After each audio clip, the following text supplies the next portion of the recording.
তো আমি ছাদে এসেছিলাম আর মাঠটা আজকে কি অসাধারণ লাগছে। সেই বাংলা বই পড়তাম, সোনালি ধান সোনার মতন দেখতে, পুরো পুরো প্রপার সেই সোনা সোনা ফিল। পেছনটা আমার সবুজ আর হলুদের কম্বিনেশন, মানে অসাধারণ।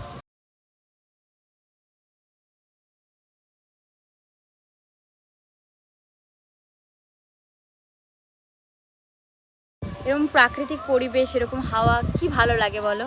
আর পেছনে এত সুন্দর, মানে ধানগুলো পেকেছে, হলুদ হয়ে এসেছে, খুব সুন্দর খুব সুন্দর। আজকের ওয়েদারটাও খুব দারুণ। বলো না যে গরমকালে কি গরম লাগে, কি গরম লাগে, তোমরাই বলো। এরকম প্রাকৃতিক পরিবেশের হাওয়া পরে কি আর এসি লাগে? যাদের গরম লাগে গরম লাগে বলো না, তারা আমার বাড়িতে চলে আসবে, এত সুন্দর প্রাকৃতিক হাওয়া পাবে। দেখো খুব সুন্দর খুব সুন্দর। আমার বাড়ির পেছনে ভীষণ হাওয়া, সিরিয়াসলি।